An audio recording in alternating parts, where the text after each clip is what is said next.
Et nous allons commencer, pour éviter de commencer avec des choses un peu trop lourdes, on va commencer avec 2 questions bidules pour vous remettre dans le rythme.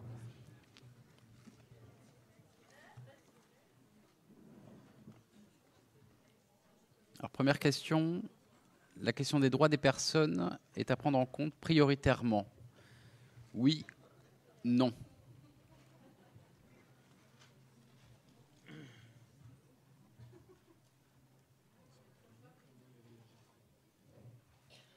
Je salue votre réactivité, hein, même à 13h30. Vous êtes pressé de partir?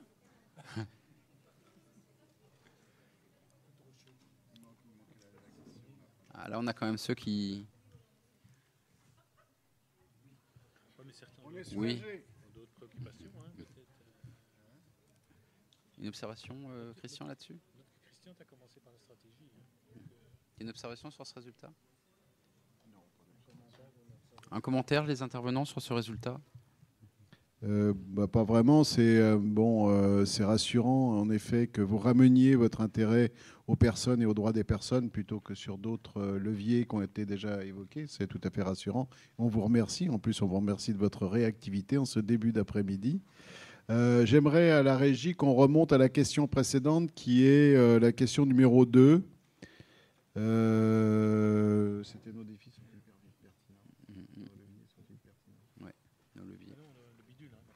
La question bidule.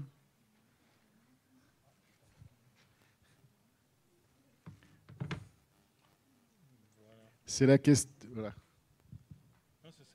Non, juste avant. Avant. Oula. Ne répondez pas. Tata. Non, mais c'est bon, on va se reprendre et on reviendra à la fin sur le système.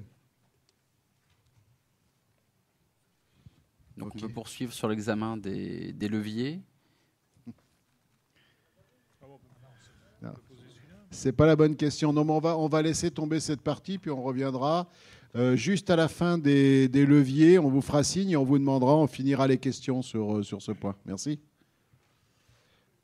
Messieurs, vous avez la parole.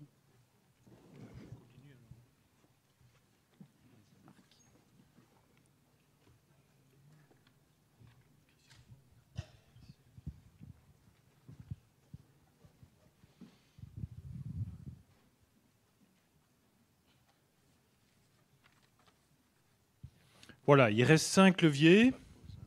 Un pour moi, et puis après je peux aller dormir.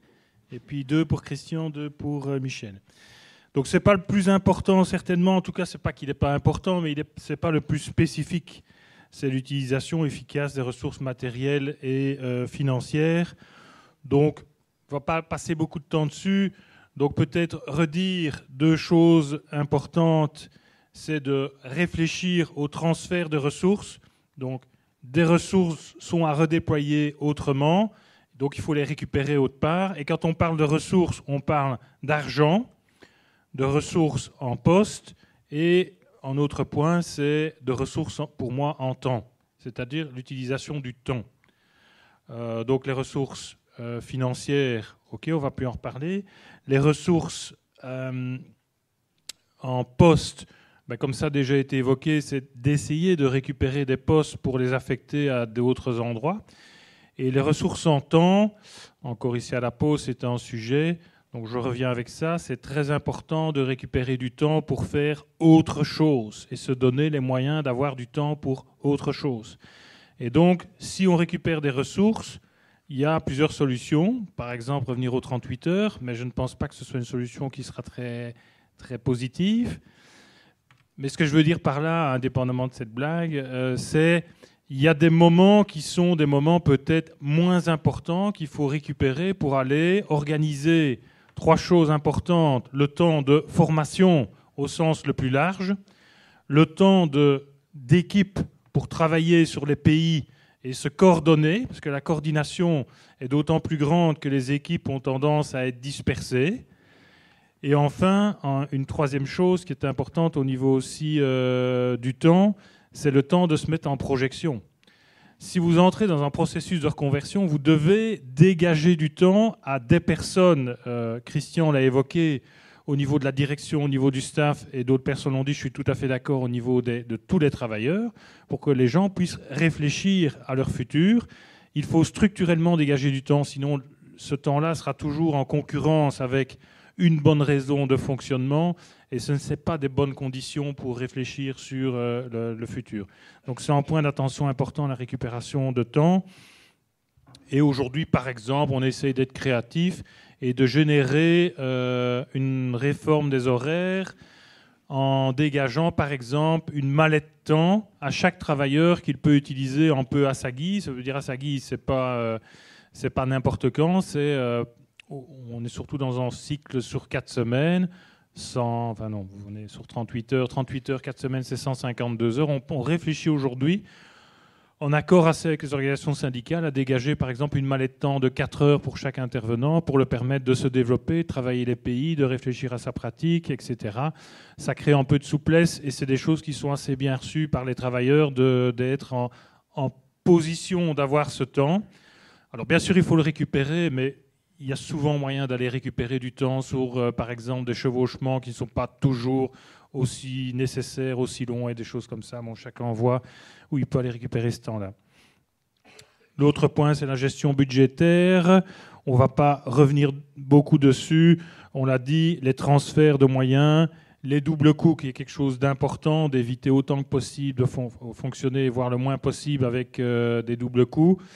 Les doubles coûts, c'est aussi, par exemple, vous avez un système sur site qui continue à fonctionner et un autre qui est en fonctionnement à l'extérieur.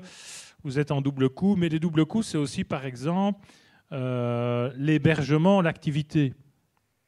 Je pense qu'il faut avoir le courage, à un moment donné, de se poser la question que certains usagers méritent de ne pas toujours avoir à leur derrière en intervenant. Et donc, il n'a pas l'intervenant à son derrière, et en même temps, l'intervenant, s'il a un intervenant à son derrière, et qu'en même temps, il y a un intervenant qui fait des activités pour d'autres, vous êtes en double coût. Donc, il faut avoir ces réflexions-là. C'est ça aussi, le double coût. Donc, toute la réflexion autour de séparer l'hébergement de l'activité. Si les personnes, les intervenants sont réaffectés sur des moments d'activité, il faut savoir fermer la maison.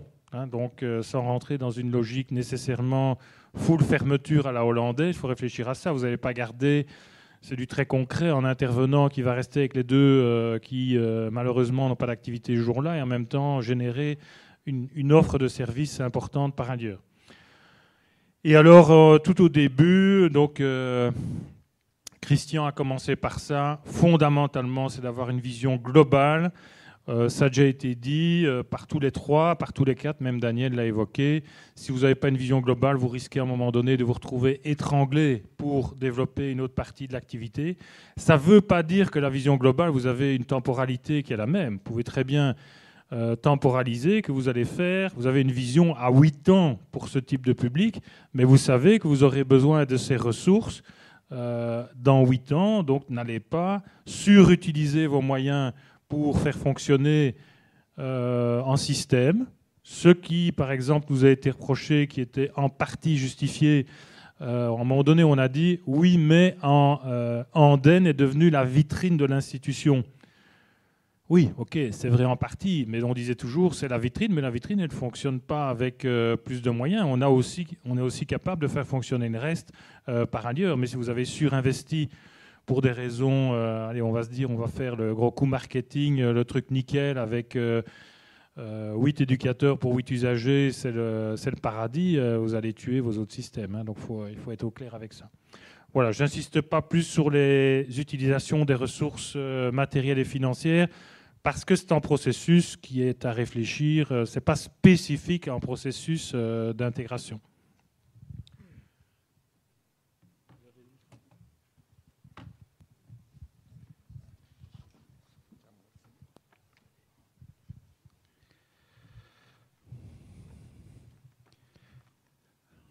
Il n'y a personne qui dort, ça va. On a perdu quasiment personne. Il y a plus de monde qu'au début, donc il y a des passagers clandestins. Donc on fera le pointage à la sortie. Donc, avant, moi, je voulais vous remercier pour l'apport très important donc, sur les pistes de levier que vous nous avez proposées tout à l'heure. Avant de commencer donc, les deux défis, les deux leviers que je suis supposé vous présenter, que je vais vous présenter, plus que supposé que je vais vous présenter, j'aimerais revenir sur une question qui m'a été posée hier, qui a été posée à tout le monde hier, qui est la question de ce changement, certes, impulsé par les organisations, par les associations, etc., c'est bien joli. Mais qu'est-ce qui se passe quand la société ne change pas? Je pense que c'était ça la question. Ah, voilà. Et ça remémore une deuxième question pour mon collègue qui répondra tout à l'heure. Non? Donc là, en effet, on est sur un changement. Alors, un autre monsieur disait, avant ça, les institutions, c'était la mode. Maintenant, c'est plus la mode. Demain, peut-être que les institutions, ce sera de nouveau la mode. Les temps, effectivement, changent. Les politiques sociales se modifient. Et donc, par conséquent, nous ne sommes pas à l'abri de ce retour de balancier de l'histoire sur ces questions de l'inclusion, de la place des personnes différentes dans la communauté.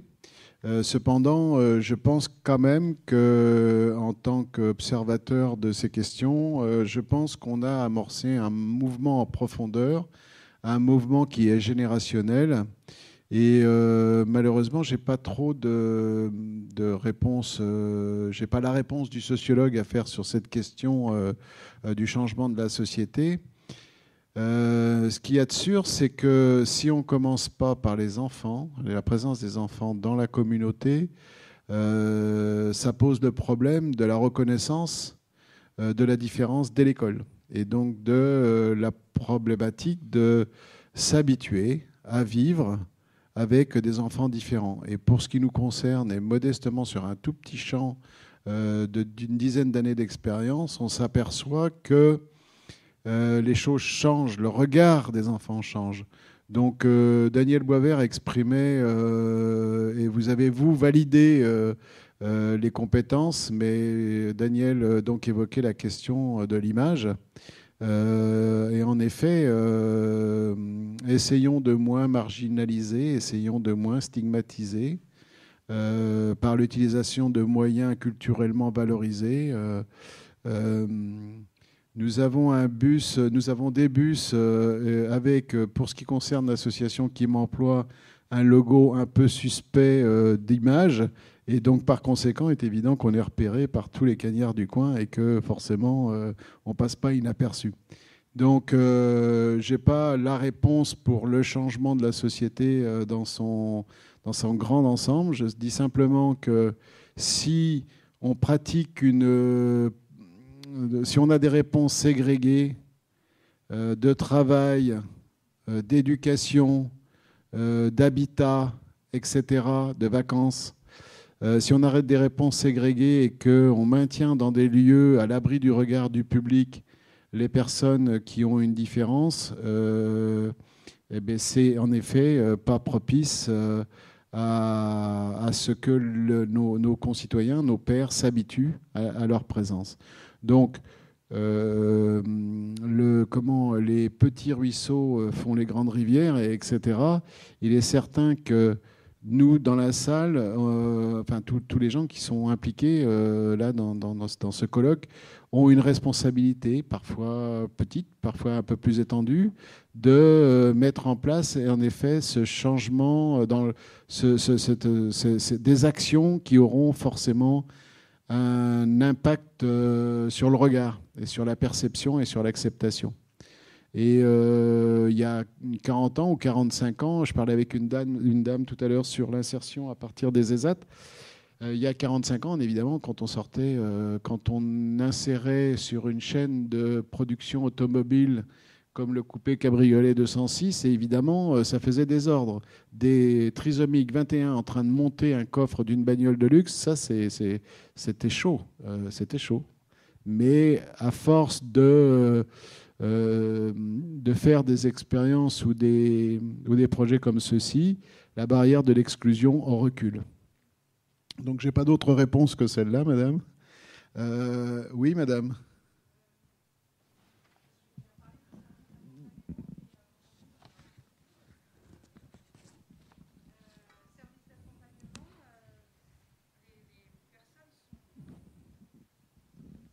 Oui, je disais donc au niveau de l'expérience des services d'accompagnement. Donc, on accompagne les personnes à leur domicile. Donc là, ils ont leur appartement. Certains vivent tout seuls, en couple, voire en famille, puisqu'aujourd'hui, on a des couples qui ont des enfants aussi. Sur l'intégration dans la ville, puisqu'on a des personnes, les moins autonomes sont un petit peu plus proches de nos bureaux d'éducateurs. Les autres sont dans la ville parce qu'ils sont relativement autonomes et qu'ils n'ont pas besoin de nous continuellement. Je dirais que notre service, il a 20 ans. Aujourd'hui, on peut dire que l'intégration, elle s'est faite très bien. Il y a quelques problèmes parfois parce que tout n'est pas non plus magnifique partout. Mais on a beaucoup de personnes qui ont développé des relations de voisinage, je dirais, ordinaires.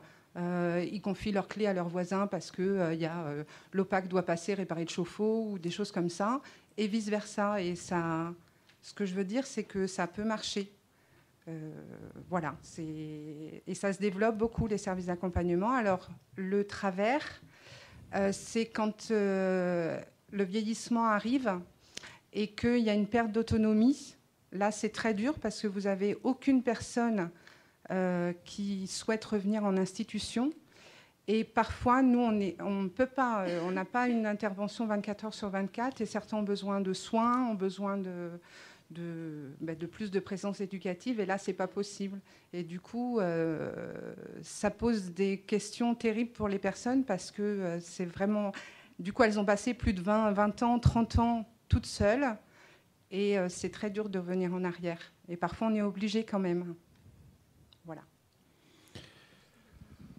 Alors, merci pour ce témoignage sur le service d'accompagnement. En effet, le service d'accompagnement, parce que c'est ma diapo qui vient, l'accompagnement, et donc ça me donne une bonne transition. Donc, en effet, les services d'accompagnement sont en train de se développer. Je suis ravi de voir que cette formule se développe, parce que c'est en effet une façon de gérer différemment les parcours. Et c'est une façon de gérer l'inclusion, l'accompagnement à l'inclusion. Alors, nous sommes collègues, puisque je gère aussi également un service d'accompagnement. Et il y a des façons de bien le faire, des façons de moins bien le faire, dans le sens de l'assistance, reproduire des mécanismes institutionnels, comme Marc l'a évoqué à plusieurs reprises. Moi, je voulais aussi évoquer une situation, puisque nous avons créé un service d'accompagnement en 1999 dans un département limitrophe, et nous avons assisté à la sortie de l'ESAT du premier travailleur handicapé qui sortait vers une inclusion, et il a été dans un job extrêmement exigeant sur le plan de la rentabilité et de la productivité, puisqu'il était employé municipal, et donc par conséquent... il est sorti de cette carrière encore en état, pas trop fatigué. Et donc, pendant son parcours d'inclusion, accompagné par le service d'accompagnement, il s'est marié et il a eu un parcours très normal, très normalisant, puisque très peu de temps après, il a divorcé. Donc, vous voyez qu'on est tout à fait conforme au modèle culturellement valorisé. Et il vient de prendre sa retraite. Donc, il a accompli depuis toutes ces étapes. Mais quand il est rentré, on était loin d'imaginer. C'était un garçon qui avait été dans une institution depuis l'âge de 5 ans. Il en est sorti à 35. Et il nous disait souvent, une année de plus et je craquais. Donc, il y a une autre question ? Je parle du mariage, peut-être. Madame. Je ne rentrerai pas. Excusez-moi, je voulais juste rajouter quelque chose. Notre service d'accompagnement existe depuis 1991, en fait. Et c'est assez novateur à l'époque. Mais je me suis rendu compte quand même, mine de rien, qu'on les a quand même parqués. Nous, c'était pas en haut des montagnes, mais ils sont quand même dans une ZUP, en fait. Donc je pense que ça, c'est quand même important à signaler. Mine de rien, on les a pas mis carrément dans le centre-ville, en fait. Ils sont vraiment dans les banlieues, en fait, de la ville. Donc aujourd'hui, c'est plus le cas. Aujourd'hui, on essaie de trouver des logements, effectivement, dans le centre-ville, enfin les logements qu'ils désirent, eux. Mais en 1991, pour des raisons a priori financières, on les a plutôt mis, en fait, dans des banlieues, en fait. Vous me plongez dans un profond désespoir, puisque je pensais être le premier à avoir créé un SAVS. Vous m'avez battu. Voilà, je vais être absolument dépressif pendant une bonne semaine. Moi, je pense qu'on a été confronté, enfin, on a été dans ce même modèle d'inclusion dans des banlieues, mais on n'a été pas que des banlieues. C'est-à-dire qu'on on parlait de levier. L'un des leviers, c'est de travailler sur les potentialités d'assimilation d'une cité, d'une ville. Marc a parlé de sa ville d'Andenne, 25 000 habitants, je crois, quelque chose comme ça. Donc il faut, bien entendu, dans 25 000 habitants, on n'insère pas 24 000 personnes handicapées. Donc ça, c'est un vrai problème. Le village où l'association, mon association, avait choisi d'implanter son système, c'était 350 habitants avec un établissement de 180 places. Donc ça, c'est... Voilà. Donc pour ce qui concerne, effectivement, le logement en ZUP, le logement en centre-ville, c'est respecter les potentialités d'assimilation de la cité, mais c'est également s'adapter aux revenus. C'est-à-dire que les travailleurs handicapés, ils ont le revenu qu'ils ont, une garantie de ressources que vous connaissez tous, qui est de l'équivalent à peu près du SMIC. Et des SMIC-cards, il y en a un certain nombre en France qui logent en ZUP. C'est ça. Juste, je voulais rajouter aussi, c'est par rapport au financement, puisque la question se posait des finances. Comment on intègre en fait des personnes de façon autonome. Nous, nos résidents, alors, on n'a jamais trouvé le nom usagers. Ils ne veulent pas qu'on les appelle usagers parce qu'ils nous disent qu'ils ne sont pas usés. Donc, il n'est pas question de les appeler des usagers. Voilà, donc on est resté sur résident, même si voilà. Les clients, ça ne marche pas non plus. En tout cas, aujourd'hui, ils payent leur loyer, ils payent leur alimentation, ils vont faire leurs courses, ils payent leurs loisirs, ils vont chez le médecin. Le fonctionnement, c'est la sécurité sociale avec une mutuelle, la CMU pour ceux qui n'ont pas les moyens. Ils choisissent leur médecin traitant, même s'ils sont tous dans le même quartier, ils ne voient pas tous le même médecin. Et les médecins préfèrent aussi, parce qu'ils sont très demandeurs de rendez-vous médicaux, en tout cas utilisateurs.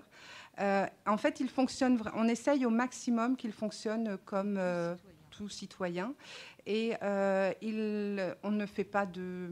Comment dire, les sorties sportives, ils vont dans des clubs de sport, etc. Et là, notre travail à nous, c'est d'aller, quand on les laisse aller s'inscrire plus ou moins seuls, etc. Mais s'il y a un problème, on n'intervient que si ça pose problème pour expliquer pourquoi la personne, elle est plus lente, pourquoi elle est... tous les problèmes que peuvent avoir des déficients intellectuels, enfin des problèmes ou pas des problèmes d'ailleurs, c'est qu'une question d'adaptation dans un sens ou dans l'autre d'ailleurs. Voilà, mais en général quand même, moi je trouve que l'inclusion se passe relativement bien et...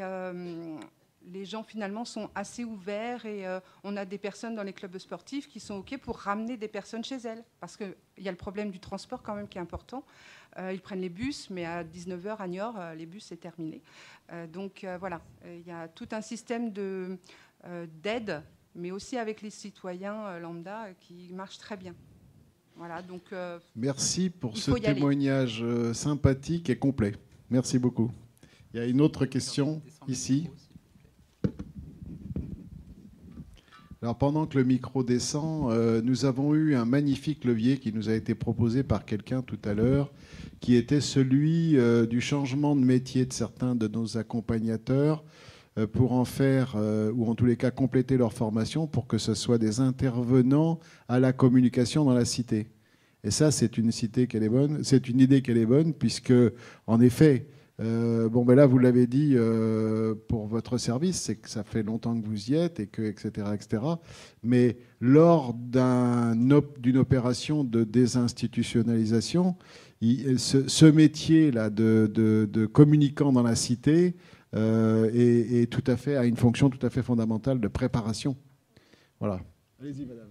Oui, je travaille dans un CESAD et c'est un peu pour faire le lien avec madame sur le SAVS. Ça fait 20 ans, voire plus de 20 ans, les CESAD. Et c'est vrai que les expériences sont quand même très positives parce qu'on accompagne des enfants en milieu ordinaire. Alors, ils ont leur école, leurs orthophonistes et les professionnels s'articulent autour. Et depuis hier, voilà, je pense beaucoup au CESAD. Et alors, pour faire un peu le lien avec ce que vous allez amener, je travaille aussi en IME. Et je me dis que ça peut peut-être permettre de faire un levier. L'expérience du CESAD pour désinstitutionnaliser. Alors, oui, c'est une bonne idée. C'est une bonne idée. Il y a quelqu'un qui parlait de attention, respectons les normes. C'est-à-dire que, par exemple, dans mon expérience à moi, il n'y a pas de CESAD. Vous n'avez pas de CESAD, oui. Voilà, j'ai pas de CESAD. Donc, pour le reste de mon IME, bien entendu que les pouvoirs publics me pressent de mettre en place du CESAD, sauf que ce n'est pas le même prix. Et pourquoi ce n'est pas le même prix ? Parce que ce n'est pas les mêmes missions, que ce n'est pas la même densité de missions, oui, etc. Je suis entièrement Donc vous avez raison, c'est un bel outil, le CESAD. C'est un super bel outil. Pour les jeunes à qui ça peut répondre et à qui ça pourrait peut-être répondre un peu plus. Voilà.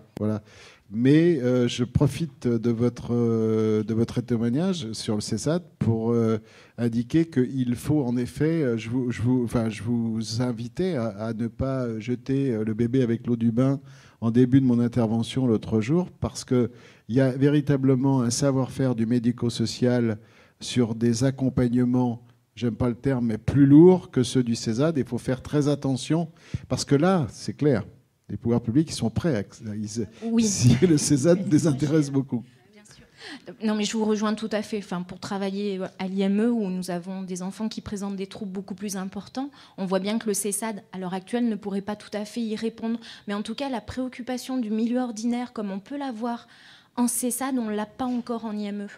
On est très encore marqué par l'institution. Tout à fait. D'où la nécessité, et encore une transition, de faire de l'accompagnement au changement de nos collègues de l'IME. C'est ça. D'accord ?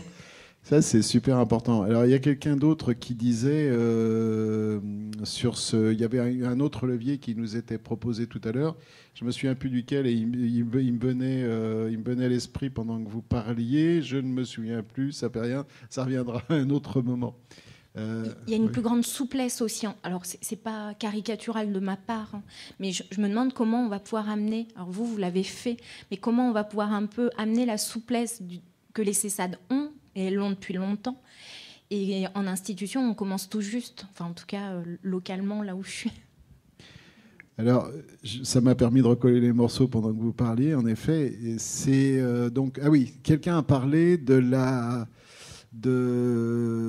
défonctionnariser ou d'assouplir les MDPH.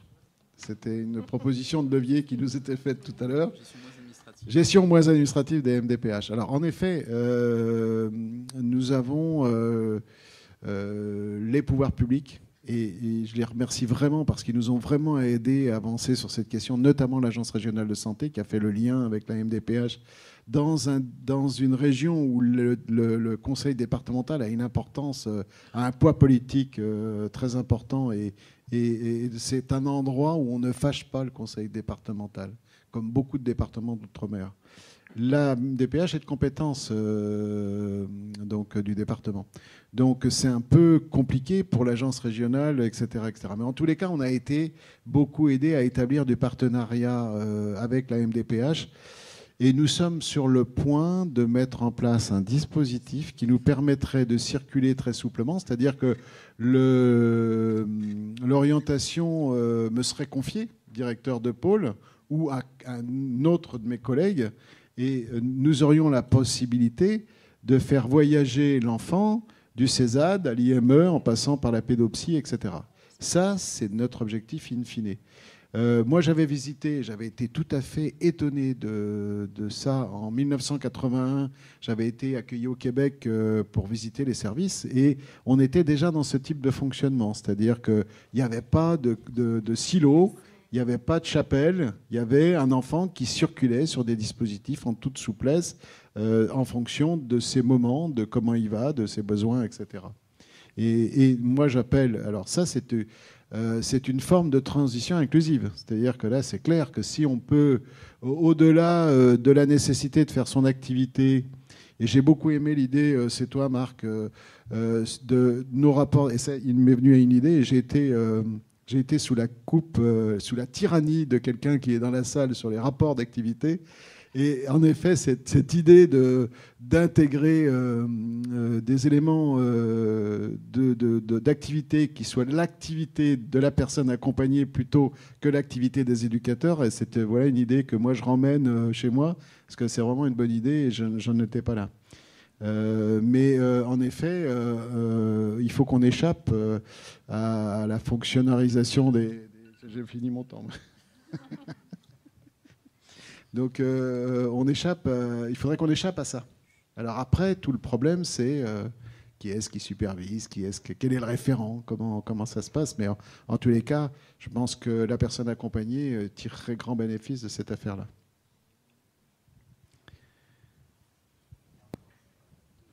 Deux questions là-bas. Ouais. C'est intéressant.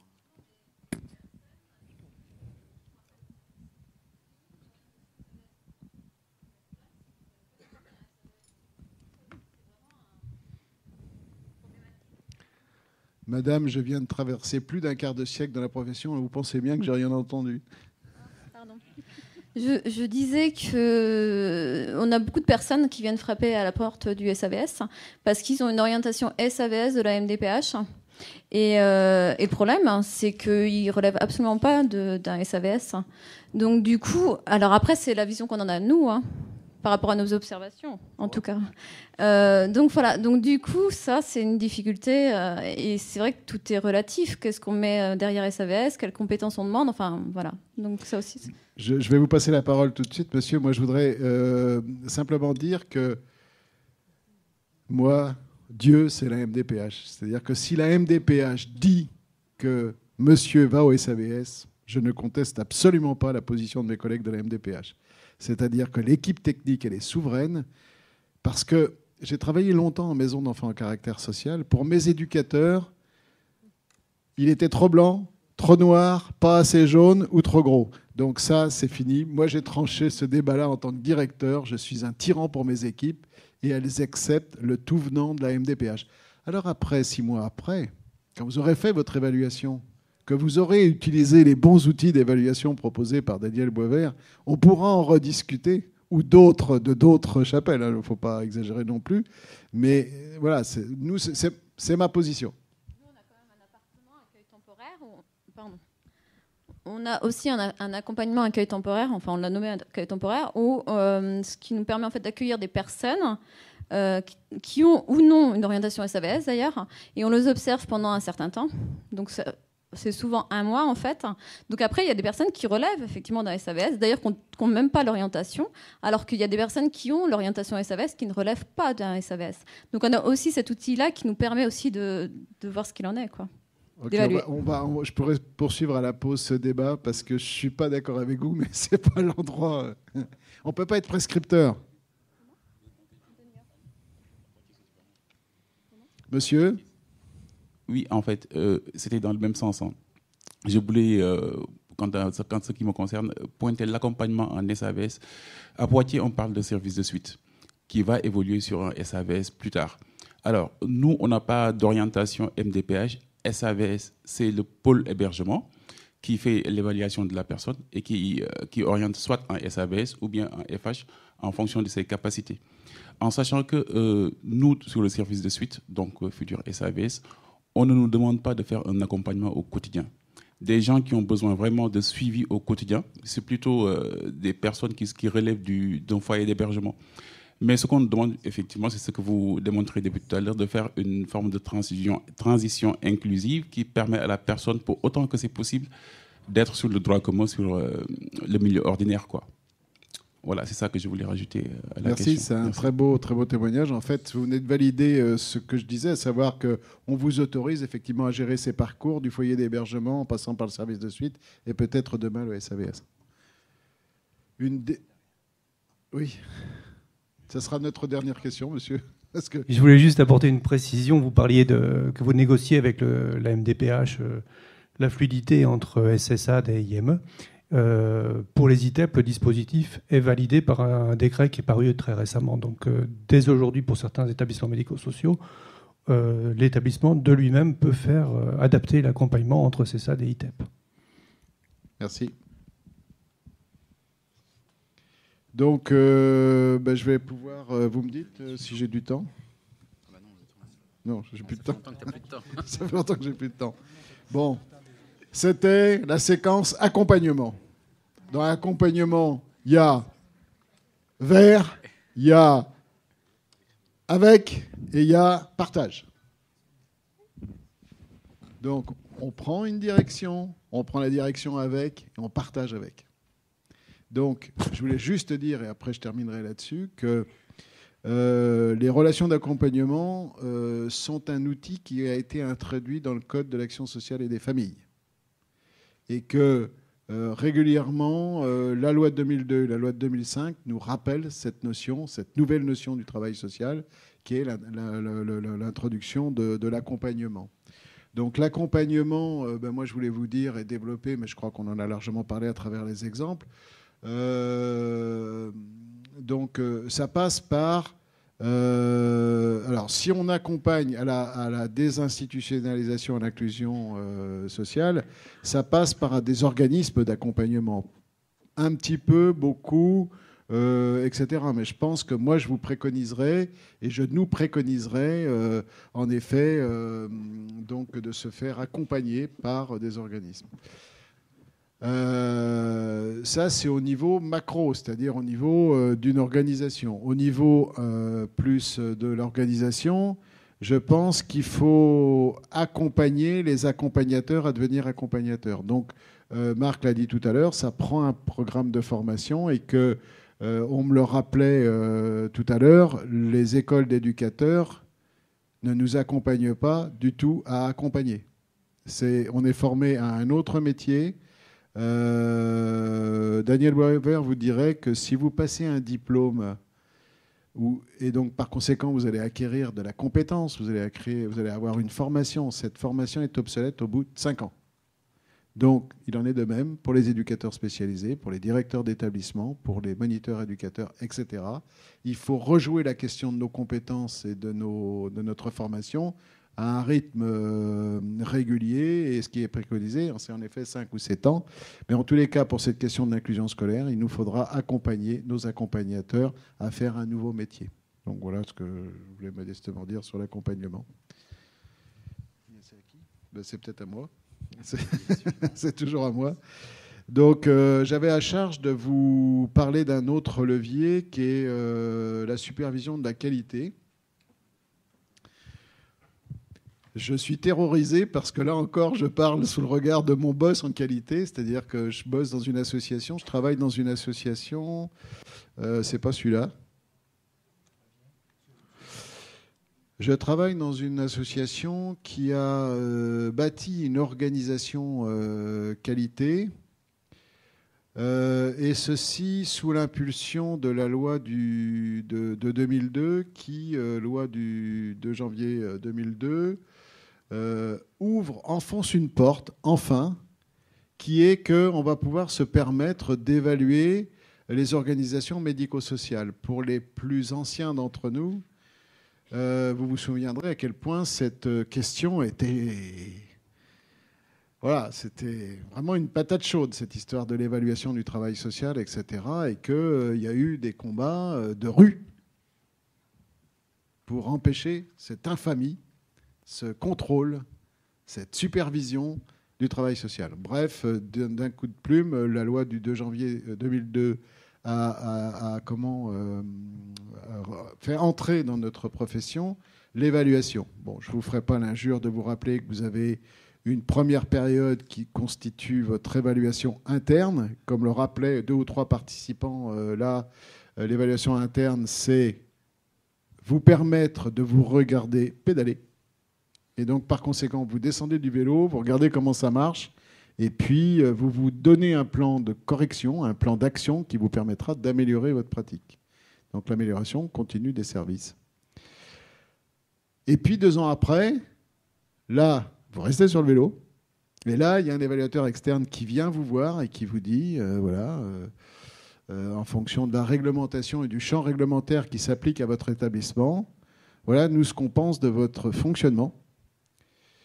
Et l'évaluateur externe, il va utiliser deux choses, les recommandations de bonne pratique de l'ANESM, qui va entrer en mode de questionnaire, en modèle évaluatif, et il va faire une prospection de votre champ réglementaire, et il va vous dire quels sont les décalages par rapport à ça, et il va vous coter. Enfin, vous coter, c'est pas le mot, il va vous faire un rapport évaluatif qui va mettre en avant votre bonne volonté à vous mettre en conformité. Le mot est un peu fort, conformité, mais l'évaluateur externe, en effet, va apprécier votre volonté à vous mettre dans les clous. Mais ça peut durer 2 fois 7 ans, puisque le système est fait pour que, en effet, on vous laisse le temps, etc., etc. Donc, c'est quand même pas très contraint comme système. Donc, le levier, en tous les cas, que l'on voulait vous indiquer dans le cadre de l'inclusion, de la transition inclusive, c'était celui de vous définir des normes. Donc, très clairement, pour ce qui me concerne et pour ce qui concerne le pôle que je dirige, on a adapté plusieurs normes, celle de la valorisation des rôles sociaux, celle de la qualité de vie, celle de l'autodétermination. Et donc, ça a le mérite d'avoir des documents de référence, c'est-à-dire qu'on a les travaux de Wolfgang Burger, on a plusieurs outils d'évaluation, donc on a des documents de référence. Il n'y a pas tout à fait, on ne réinvente pas l'eau chaude, donc on se sert de ces outils régulièrement pour en effet nous repérer et repérer les écarts et la distance qu'il peut y avoir avec nos intentions par rapport à la norme et là où on en est. Donc ça prend effectivement une organisation. Pour ce qui nous concerne, on est organisé avec une organisation au sein de l'association, c'est-à-dire qu'il y a un groupe de salariés, de personnes qui bossent sur cette question, qui proposent des travaux aux établissements sans injonction plus particulière. On n'a qu'une seule procédure obligatoire, qui est celle des signalements et des problèmes de mauvais traitement. Les autres on a également un référentiel donc qui est très inspiré de la valorisation des rôles sociaux notamment. Et donc par conséquent, on a mis en place ce système de référence qui nous permet d'évaluer notre plan d'action régulièrement, et on a un système de contrôle de qualité de vie. Donc voilà ce que je voulais vous dire après avoir perdu beaucoup de temps sur cette question. Mais vous ne pourrez pas faire l'économie de ce levier qui est de superviser régulièrement la qualité des services rendus aux usagers, eu égard à l'orientation stratégique que vous auriez pu prendre d'inclusion. Voilà. Est-ce que vous avez des questions? Est-ce qu'on passe au levier suivant? Pas de questions? Marc, c'est toi qui... C'est à moi. J'ai développé le partenariat. Évidemment, il faut le situer, le partenariat, hein, de quel genre de partenariat on parle. Je vais revenir au texte rapidement, puis je vais revenir après pour vous situer le contexte, ça m'apparaît important. Élaborer des ententes formelles avec les partenaires, ce qui implique de l'enseignement, de la sensibilisation, de l'accompagnement, des formations conjointes à l'occasion des transferts de postes. Ce qui m'apparaît important de noter en ce qui nous concerne et particulièrement, c'est de resituer un petit peu l'organisation des services et qui fait que, je dirais, le contexte est relativement différent. Premièrement, il faut dire qu'en ce qui concerne l'école, ce n'est pas une responsabilité qui revient aux établissements de notre niveau, donc les centres de réadaptation en déficience intellectuelle ne sont pas du tout responsables du scolaire ou de l'intégration scolaire. Donc, quand on est en mode partenariat, on est vraiment un partenaire et on n'est pas à l'intérieur de notre propre structure. Donc, c'est un partenaire externe et qui relève d'un autre ministère. C'est surtout ça qui est important. Maintenant, quand on parle des partenaires de notre propre réseau, c'est important de situer aussi dans la démarche qui amenait les établissements à favoriser l'inclusion, je dirais, de l'ensemble des personnes en difficulté. On a travaillé au niveau des interventions de première ligne. Première ligne, donc, c'est ce qu'on appelle chez nous les centres locaux de services communautaires, où c'est la porte d'entrée du système. Quand vous êtes en besoin, que ce soit parce que votre enfant a une déficience intellectuelle ou des problèmes de réadaptation physique, on passe toujours par le même endroit. Et à côté, il y a les centres de réadaptation spécialisés, centres jeunesse, centres en déficience intellectuelle. Donc, dire qu'il y a vraiment deux niveaux de partenariat. Donc, d'une part, il y a aussi les partenariats internes, donc avec les instances même de l'établissement, et il y a les partenariats externes, et donc avec une dynamique qui est différente quand on est avec le milieu scolaire versus nos partenaires de notre propre réseau. Longtemps, l'approche était de dire vous allez collaborer ensemble et on vous suggère d'élaborer des ponts de partenariat. Ça n'a pas vraiment marché. Il a fallu que le ministère décide qu'il y aurait nécessairement des ententes de collaboration formelles entre les établissements. Donc, on devait nécessairement s'asseoir avec nos partenaires, définir nos zones de partenariat. Ce qui était difficile à l'époque aussi, c'est que de façon générale, en ce qui concernait la clientèle qui présentait une déficience intellectuelle, c'était de dire, quand on était avec nos partenaires, que ce soit les gens de santé mentale ou les centres jeunesse, c'était vos clients, ils étaient en institution, vous aviez la responsabilité totale, et au niveau de l'éducation, quand on était avec les gens de l'école, mais aussi au niveau des centres jeunesse ou des problématiques de santé mentale. Donc, on ne voit pas pourquoi on sera obligé d'intervenir. Vous êtes des spécialistes, vous devriez savoir quoi faire. Alors, on était dans une position qui était relativement inconfortable pendant plusieurs années, jusqu'à temps que le ministère développe des cadres formels d'entente pour nous obliger à élaborer nos ententes de partenariat. Évidemment, il y avait des secteurs dans lesquels c'était plus difficile, mais je dirais que les secteurs les plus complexes ont toujours été du côté de la santé mentale. Donc, quand on était en situation de partenariat avec des problèmes complexes, donc les problématiques de comportement, et il a fallu pratiquement l'intervention du ministère pour dire non, vous avez une porte d'entrée qui est les CLSC, pour lequel vous devez, du côté de la première ligne, développer vos propres habiletés et compétences à travailler avec les personnes qui ont une déficience intellectuelle, leurs parents. Hein? Vous êtes un établissement spécialisé et à côté de vous, il y a d'autres établissements spécialisés avec lesquels vous allez créer des partenariats. En ce qui concerne les CLEC, et je m'étais donné un peu cet exemple quand on parlait de transfert de poste, évidemment, nous, en ayant une obligation de spécialisation, déjà dans notre tête, on se disait qu'il va falloir spécialiser nos intervenants, donc développer davantage d'orthophonistes, d'ergothérapeutes, des psychologues, parce qu'on était surtout un établissement avec des éducateurs spécialisés. Alors, on s'est dit, on ne peut pas être un centre de réadaptation spécialisé sans rehausser, dans le fond, les compétences, les habiletés de nos intervenants.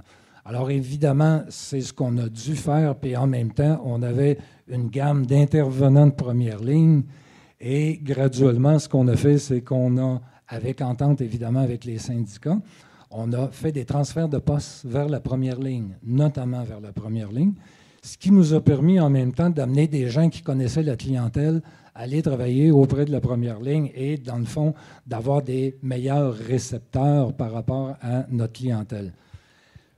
Aborder aussi peut-être rapidement la question des partenaires internes qui m'apparaît important. On a soulevé ce matin aussi la question de la participation des syndicats.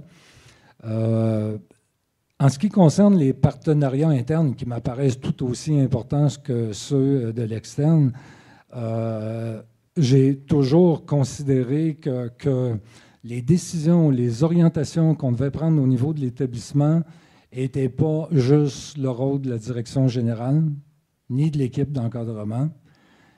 C'était aussi l'affaire des parents. Donc, Probablement que vous avez des structures qui se ressemblent. On a un comité obligatoire de parents, comité des usagers, qui regroupe les parents de l'établissement, qui sont représentés sur le conseil d'administration.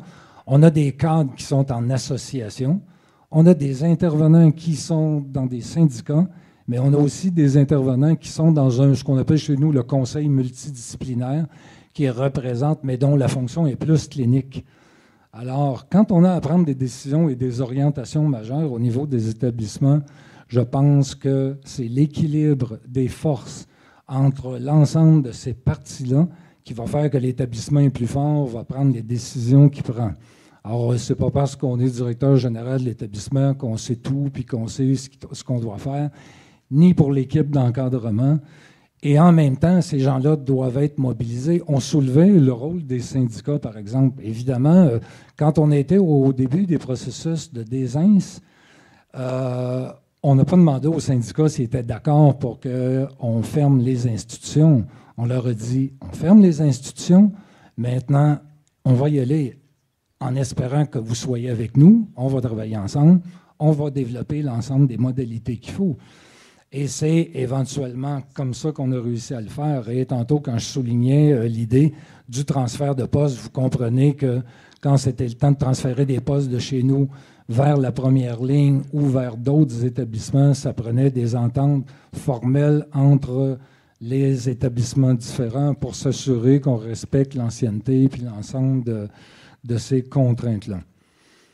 Donc, enfin, en ce qui concerne les partenariats, nous, il était dans un contexte de spécialisation, mais aussi dans un contexte très fort d'interdépendance. Et comme je disais souvent aux gens chez nous, l'interdépendance, c'est à l'intérieur de notre équipe et de notre groupe, mais c'est aussi avec nos partenaires. On ne réussira pas si on ne travaille pas ensemble. Évidemment, plus facile à dire qu'à faire, mais enfin, c'est une question d'énergie et de croyance aussi. Je pense que ça fait partie des mêmes valeurs qu'on transmet quand on est en processus d'inclusion. Alors voilà en gros pour des dimensions du partenariat.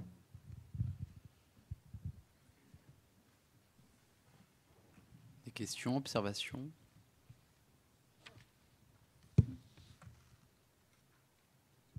C'est encore à moi. Communiquer, sensibilisation, continuer. Écoutez, je pense qu'on... Hein, pardon? Non, mais j'ai pas entendu. Eh bien, communiquer, sensibilisation continue. Effectivement, la petite parenthèse, c'est que on ne peut pas être dans un mode de fonctionnement, de développement. Puis, évidemment, quand on est en internat, les communications sont un petit peu plus faciles. On fait des petits bulletins, on envoie ça à tout le monde et puis on l'affiche à l'entrée quand les gens viennent poinçonner leur carte de travail. Quand on est dans un mode d'intégration, les communications prennent tout un autre sens. Et ce n'est pas parce qu'on est en processus d'intégration qu'on a des systèmes de communication, ça doit exister tout le temps. Bon, évidemment, l'idée de développer un plan de communication et à l'interne et à l'externe, évidemment, à l'interne, on est avec nos partenaires internes, les mêmes dont on parlait tout à l'heure, et à l'externe, évidemment, c'est la communauté dans laquelle on se trouve, c'est la mairie, c'est l'ensemble de nos partenaires de première, de deuxième ligne. On est en mode continu de communication. Bien sûr, on l'a évoqué ici hier aussi, on parlait des bulletins, donc de développer des outils de communication puis de ne pas négliger toutes les nouvelles technologies de l'information et de la communication qui nous permettent d'avoir un contact direct continuellement. Mais aussi, on n'est pas juste des transmetteurs d'informations au niveau de l'établissement, puis je dirais même au niveau des intervenants, on est aussi des récepteurs. Nos intervenants, c'est nos antennes dans la communauté. C'est nos antennes par rapport aux voisins. On disait tantôt qu'il peut y avoir des situations où il faut qu'on prépare le terrain. Quand je m'installe dans une résidence, dans une rue ou dans un bloc appartement, j'ai des voisins, il y a quelqu'un qui va les approcher. J'ai envie de dire, c'est des lieux communs. Je ne pense pas qu'on puisse passer à côté de ces situations-là. Je soulignais les liens formels avec les médias locaux. Je vous dirais qu'on a avantage à établir des liens formels avec les médias locaux et de ne pas attendre qu'il y ait un problème et que ce soit les journalistes qui aboutissent et qui frappent à votre porte et qui vous demandent de rendre des comptes.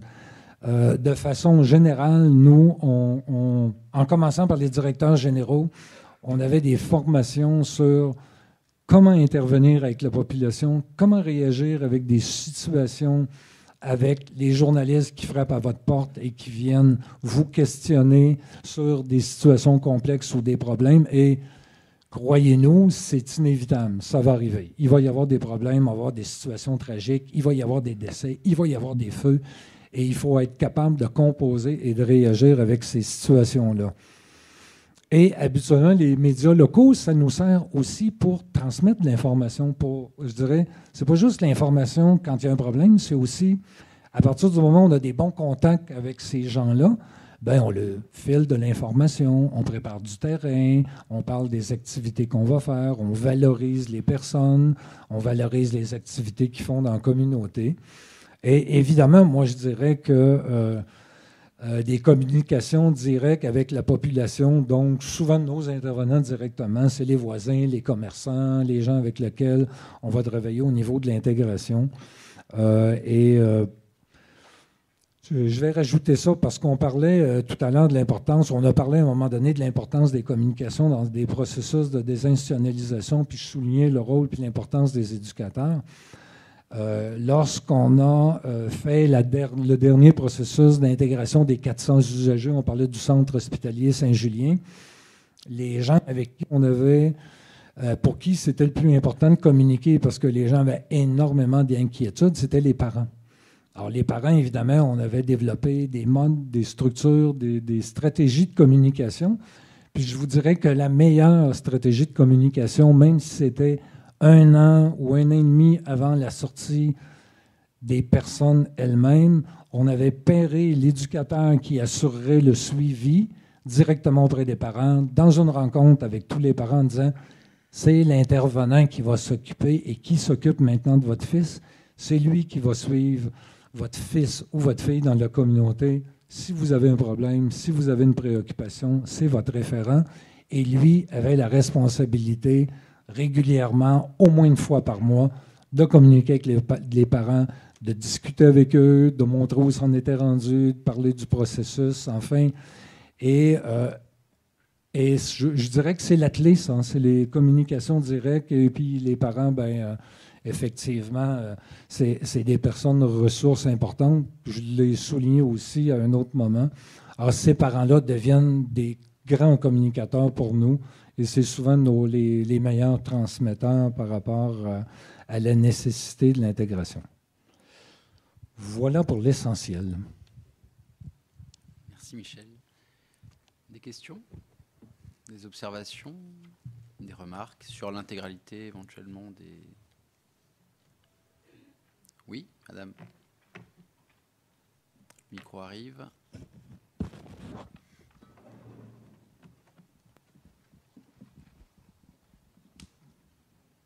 Alors en fait, je vais plutôt raisonner par rapport à l'ensemble des processus, des étapes qui ont été décrits. Juste moi,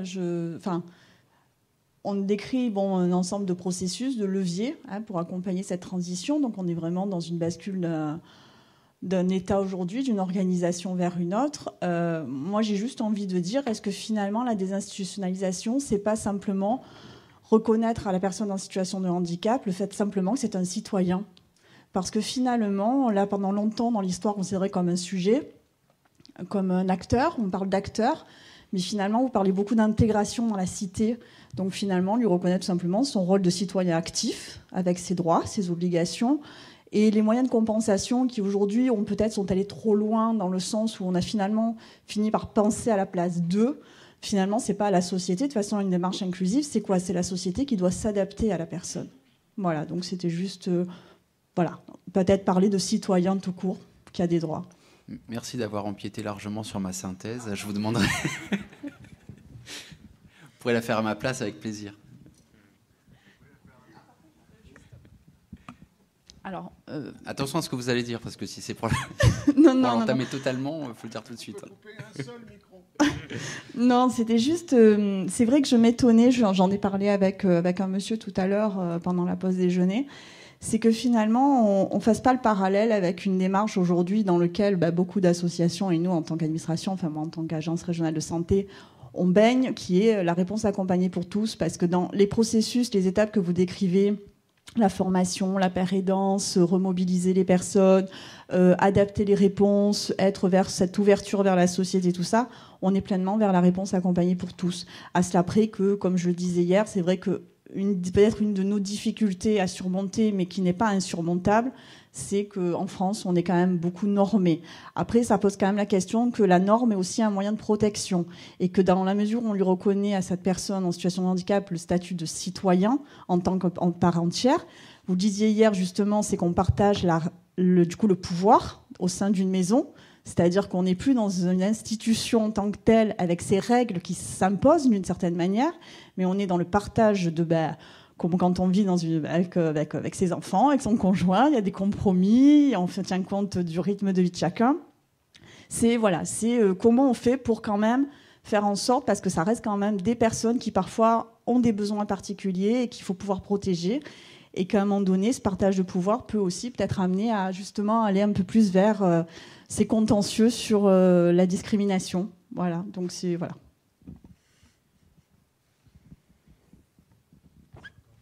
Oui, complètement. Enfin bon, on va pas ouvrir un débat là-dessus, mais oui, vous avez raison. Le problème, c'est que entre cette situation du citoyen à part entière dans la communauté et la situation des usagers que l'on représente ici aujourd'hui, il y a une distance, et que nous avons essayé modestement de franchir les ponts entre cet endroit-là et le vôtre. Monsieur.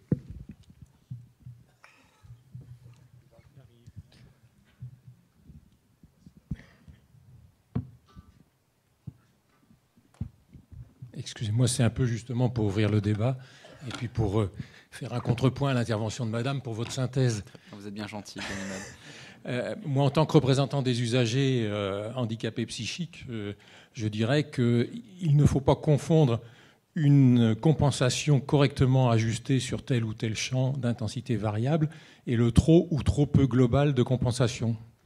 Notre combat à l'UNAFAM depuis une cinquantaine d'années, ça a été de dire que le handicap psychique n'était pas reconnu dans la société et que donc la compensation n'était pas là.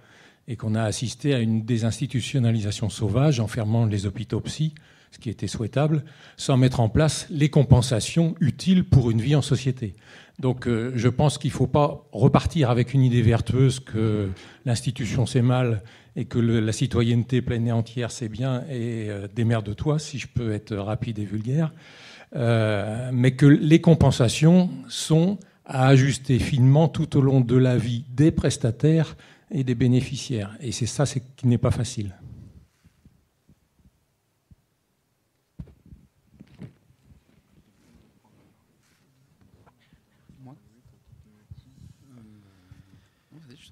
Oui, ben là, je sais pas, est-ce que quelqu'un veut répondre à monsieur? Moi, je me laisse un peu sans commentaire. Oui, les positions se rejoignent.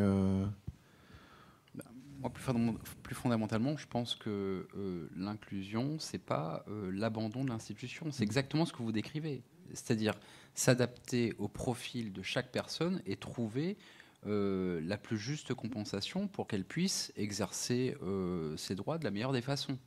Donc ça suppose toujours de s'adapter au profil de la personne qu'on a en face de soi, et ça suppose qu'il y a autant de réponses à apporter que de profils différents à envisager. Mais c'est tout le problème de casser les codes de notre administration qui appliquent la règle de façon toujours uniforme et qui n'arrivent pas à appréhender la complexité et la diversité des situations. Mais c'est quelque chose qui est en train de changer petit à petit. On est en France, donc le changement c'est toujours très lent. Mais on est quand même sur la bonne voie. Quand on regarde de façon rétrospective d'où on vient et où on est, c'est certes, là j'empiète du coup sur ma synthèse, c'est certes très insatisfaisant, mais on peut quand même se dire qu'on a pas mal progressé et qu'aujourd'hui il y a pas mal de prises de conscience qui ont eu lieu et qui permettront d'avancer peut-être plus sereinement dans 20, 30 années à venir. Mais ces combats-là, il faudra les continuer. Et si ce n'est pas votre génération, sans vouloir être désagréable, ce sera peut-être à la mienne, voire à celle des plus jeunes qui sont ici au premier rang. Enfin voilà, c'est un combat permanent et il faut juste se passer le... Nous ne ferons plus appel à cet animateur désagréable.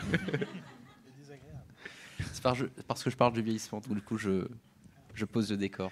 J'ai cherché une transition. C'est ça. Monsieur, vous représentez l'UNAFAM. Moi, je vis une expérience en ce moment qui est celle de l'ouverture des ESAT depuis la loi de 2005 aux ressortissants porteurs ou en tous les cas en situation de handicap psychique. Et que on nous a pas vraiment demandé notre avis, c'est-à-dire que, ok, à un moment donné, la solution ESAT a été présentée comme une solution de droit commun, et je partage assez cet avis. Et en effet, on a ouvert, selon le même principe que j'explicitais tout à l'heure sur l'ordre de priorité d'arrivée de la MDPH, et nous avons ouvert un établissement qui se retrouve en fait avec 90% de personnes en situation de handicap sur ce handicap psychique. Et bon, ok, ça fonctionne, hein, ça y est, c'est parti. Par contre, nous sommes confrontés encore à accompagner nos personnels sur un nouveau métier, parce que ça, on ne savait pas faire. Donc, on est en train d'apprendre. Des fois, on apprend à nos dépens.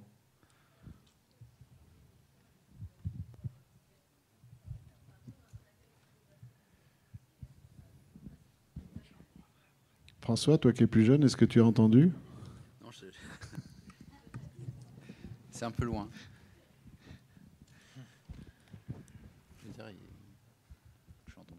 Je voulais juste rajouter qu'on travaille aussi, enfin, on accompagne aussi des personnes avec des troubles psychiques. Et alors, effectivement, c'est un autre métier, enfin, c'est assez complexe. Mais après, on a aussi des partenariats avec l'hôpital. Mais c'est vrai qu'il y a des services de l'hôpital, des services psychiatriques avec lesquels c'est difficile de travailler, en fait. Donc ça aussi, je pense que c'est compliqué. On a certains partenaires et d'autres non. En fait, ça dépend des services. Alors en effet, SAVS, SAMSA et ESAT, même combat pour l'accueil effectivement de ces personnes. Et en effet, même combat pour les partenariats avec le secteur public et le secteur sanitaire. C'est une vraie galère. Donc Daniel Boisvert vous a expliqué effectivement sur quoi notre socle d'histoire reposait, celui du médical et du sanitaire, et que c'est pas vrai. C'est pas vrai. Et pourtant, nous avons la même autorité de tutelle. Donc, en fait, ça revient à dire, quand on a commencé à pratiquer la valorisation des rôles sociaux sur les écrits de Wolfgang Burger, et qu'on est venu avec un outil que peut-être que quelques-uns d'entre vous connaissez, qui est le programme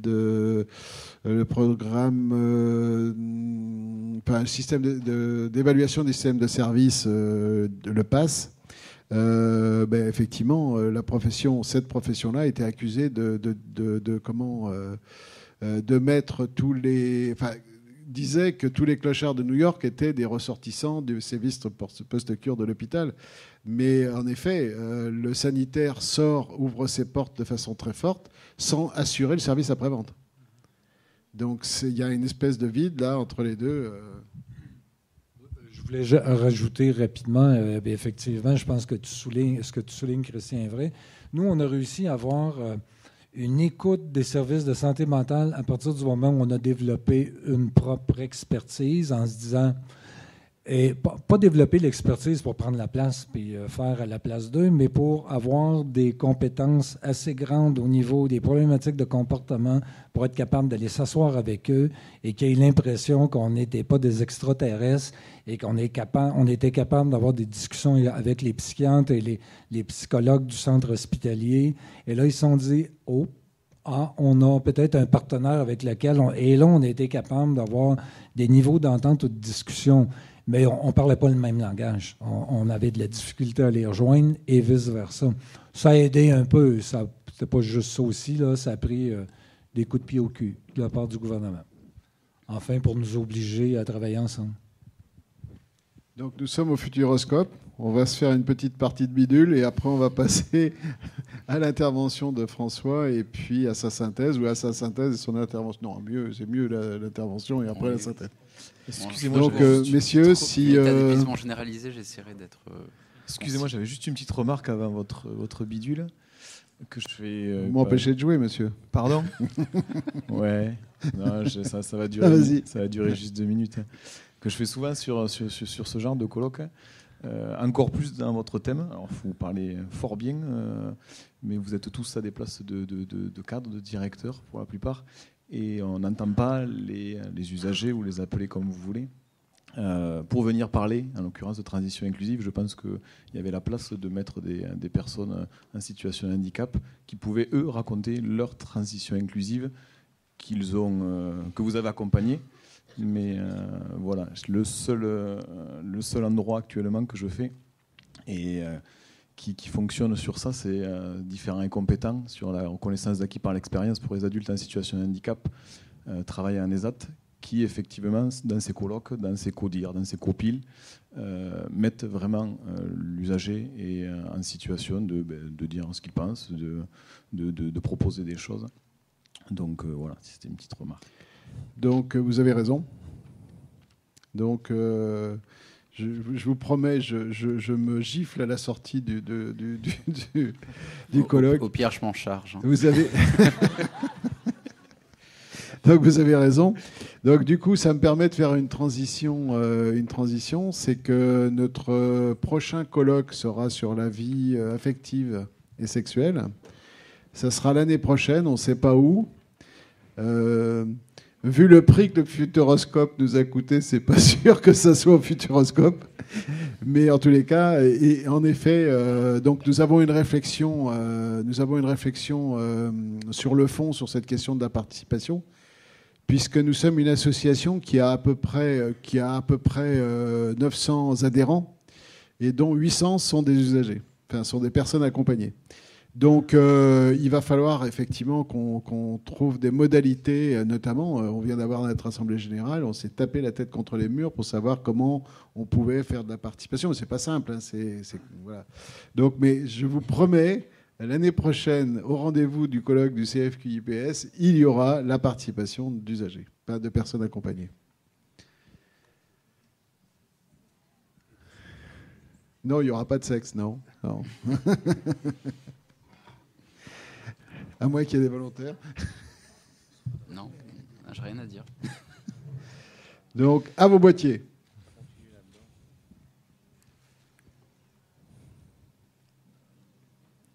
Cette fois, la question des ressources se pose. 30 secondes. Ça me permet juste de, vous savez, je sais qu'on va le dire tantôt, mais je ne voudrais pas l'oublier. Vous avez des formulaires d'évaluation dans vos pochettes. Et il y a une petite partie commentaire. Ce qu'on souhaiterait beaucoup, c'est qu'effectivement, il y a des zones d'intervention, il y a des programmes qui vous intéressent plus particulièrement. Prenez le temps de l'indiquer là. Ça va être pour nous une mine d'informations importante pour le comité. Ça peut nous aider à planifier un mini-sondage de nos prochaines formations. Voilà.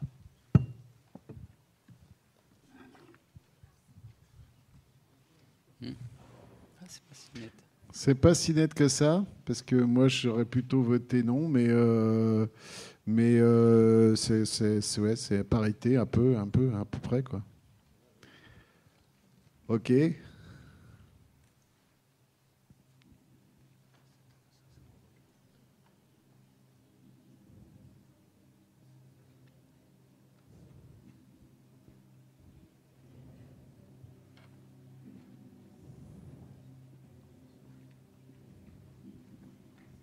Ah, suspense.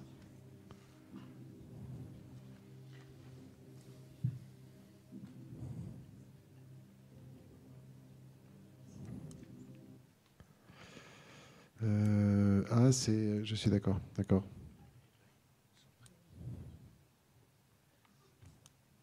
Bon, il va falloir qu'on travaille.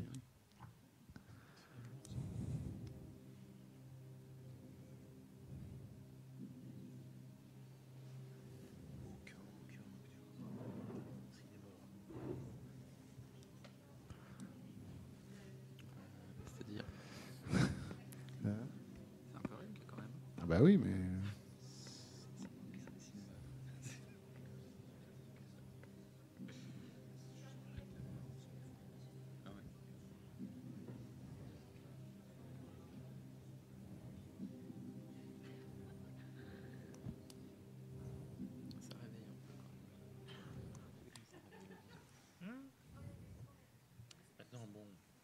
Il y a une revendication sur la question. Là. J'ai bien entendu que ça râlait de ce côté-là.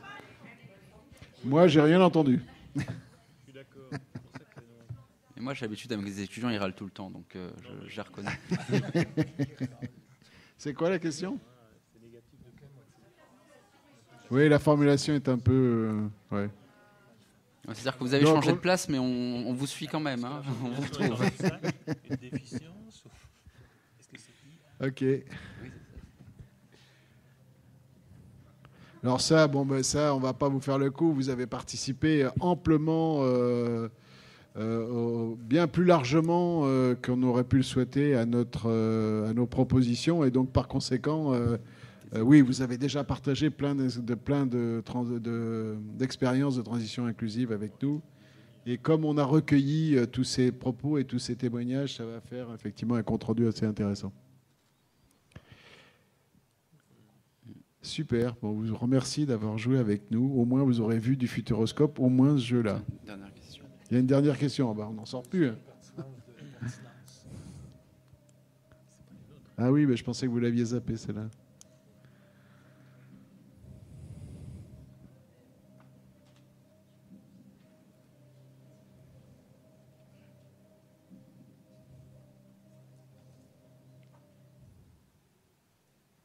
Ah bah merci. Ah non mais tu n'es jamais content. C'est un vote stalinien, ça. T'es un vote stalinien. Nous avons payé grassement ces jeunes gens en rentrant dans la salle tout à l'heure. On a juste payé la personne au bout. Merci beaucoup.